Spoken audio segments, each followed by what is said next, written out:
That's the marked calendar. Got you. And there's the email they just sent about Justin Jones's bill. Yep. To roll it. Got you. Take off from the schedule. Good morning. It is Tuesday, March 21st, and I'm calling the House Correction Subcommittee to order. Clerk, call the roll. Representative Butler. Here. Representative Eldridge. Here. Representative Kiesling. Here. Representative McCalman. Here. Representative Miller. Representative Powell. Representative Hurt. Here. Mr. Chairman, you have a quorum. Thank you, Mr. Clerk. Members, I apologize for being a little late. We one of those crazy Tuesdays. Any personal orders before we get started? Seeing none, we do have a calendar. Of course, it's our last calendar. We have House Bill 1484 by Chairman Halsey. You are recognized. Motion. Second. Properly motioned and seconded. You're recognized, sir. Thank you, Mr. Chairman, and thank you, committee. It's nice to be back in front of my old committee. Yes, that's pretty nice. And you have an amendment. Yes, I Correct, do. sir? Motion on amendment. Second. I'm showing 5,200. Yes, sir, that is it. Properly motioned and seconded. Without objection, we'll go ahead and put this amendment on the bill. All those in favor say aye. Aye. Opposed, no. Ayes have it.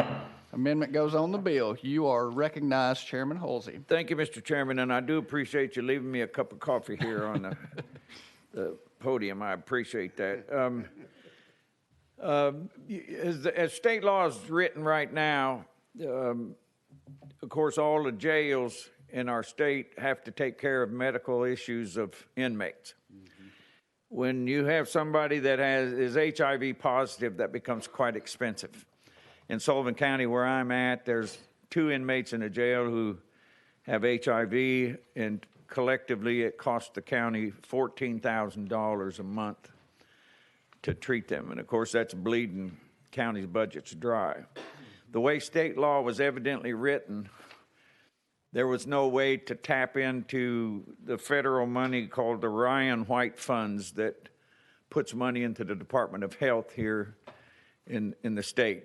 So this bill tries to fix that, and it gives county jails and county government bodies the ability to apply for that federal money so that they can help offset the cost of HIV positive people in their jail. And that's what the bill does. Thank you, Mr. Chairman. Members, with that explanation, we have questions. Chairman, you're recognized. Thank you, Chairman. And Chairman Halsey, I noticed in notes down here that the administration is working with you along with the Department of Health. Can you give us a status on that? Is everybody's cool on it? You're recognized. The way I understand it, yes, it was just the way the law evidently was specifically written. It was very difficult to get some of that money, and as I understand, the federal government puts about $26 million into the Department of Health to deal with HIV issues, and this Ryan White money, it was part of that. You just couldn't get to it. So that's what this bill tries to do, is straighten that out. All right, that answers my question. Thank you, Chairman Halsey. Thanks, Chairman. Yes, sir. Representative Powell, you are recognized. Thank you, Ms. Sponsor. A question for you. So, if we're removing the duty of the county to do this, and I understand there was still potentially money available that we can tap into that are federal monies, but how do we guarantee there is enough money available to cover those costs? And then how do we also know that these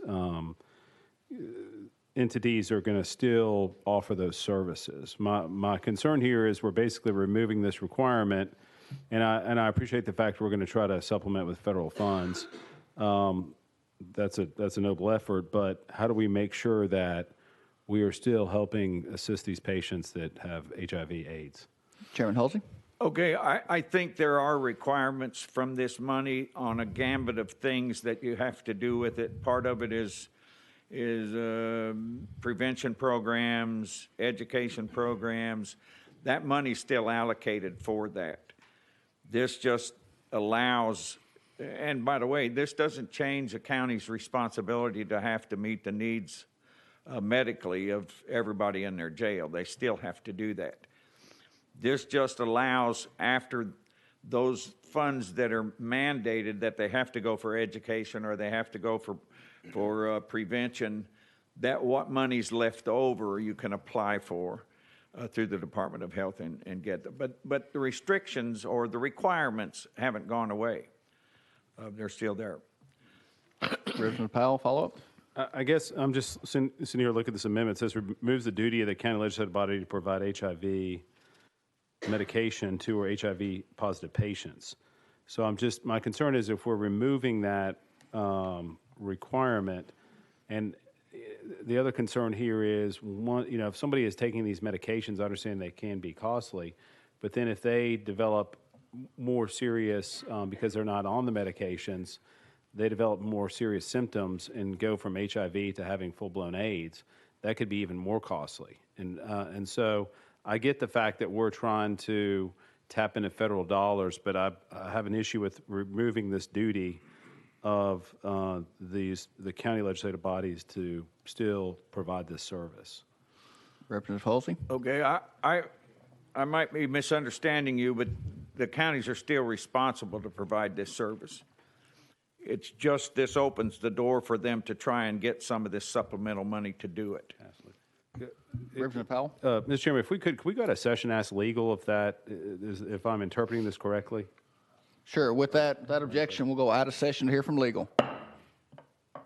Legal, you're recognized. Michelle Fogarty, Legal Services. The amendment removes the duty to provide federally funded medication for HIV.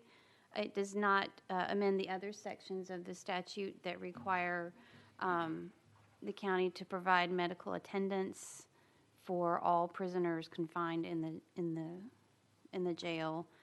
And then subsection B of the statute says that the state shall be liable for expenses incurred from emergency hospitalization and medical treatment rendered to state prisoners.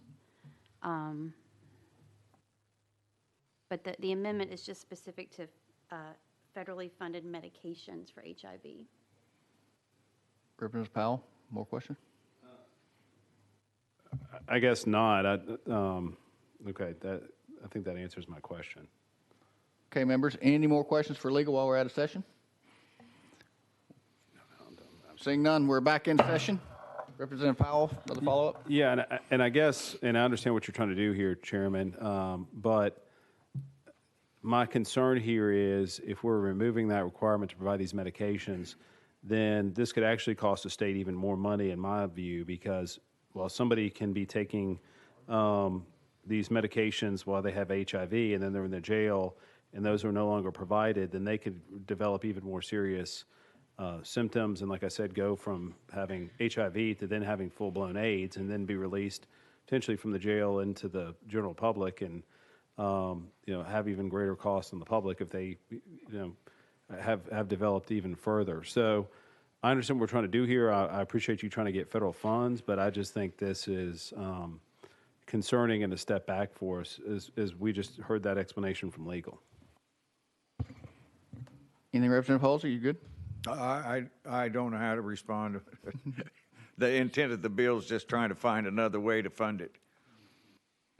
Any members, anyone else have any questions for the sponsor? Representative Miller, you are recognized. Thank you, Mr. Chairman. And Representative, you said that your intent is to try to get federal government to cover the costs, which currently local governments and counties are covering that cost. Chairman Halsey? No, they're not covering that cost, and that's the purpose of the bill. We sat down with some sheriffs and some jail administrative people, senator in my area, and the problem was the way the current law was written, we didn't have an avenue to tap into this federal money, this Ryan White money.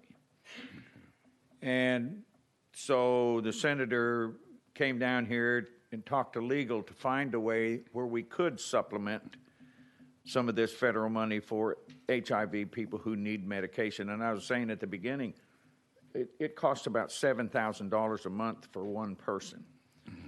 And So that was the reason we came up with the bill, was to try and eliminate the block that was there to keep us from getting that federal money and allow us to apply for it. So that, unless I'm missing something really bad here, that's the whole purpose and intent of the bill. Representative Miller, follow up. I know nothing pretty much is guaranteed, but ask the question anyway. What if these federal dollars are not guaranteed? Where does that leave the local jails and inmates and medication coverage under those circumstances? Thank you. Chairman Halsey? You still have to pay for it. I mean, somebody has to pay for it. Right. Right now, the counties are paying for it. So these people are still going to get treated no matter what. Somebody's got to do it. And if you can't get this federal money, then the county has to keep on paying. Okay. Thank you. You good? Thank you, sir. Any other questions? Question's been called. Without objection, we'll be voting on House Bill 1484 as amended. All those in favor say aye. Aye. Opposed, no. No. Ayes have it. If you wish to be recorded as a no, please see the clerk. House Bill 1484 passes and moves on to State Government Full Committee. Thank you, Mr. Chairman. Thank you, committee. Thank you, sir. Members, next bill on the calendar, we have House Bill 1270 by Chairman Farmer. You are recognized. Properly motioned and seconded.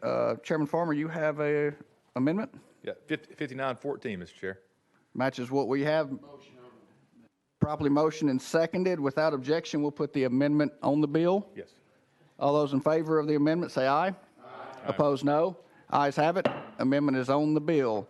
Chairman Farmer, you are recognized on House Bill 1270 as amended. And thank you for that, Mr. Chair, committee members. Appreciate your indulgence. This amendment does make the bill, so I appreciate you all getting that on there. What this is doing is it's just codifying current practice with regards to community correction. It's brought to me by Community Corrections Program and as well as ETHRA.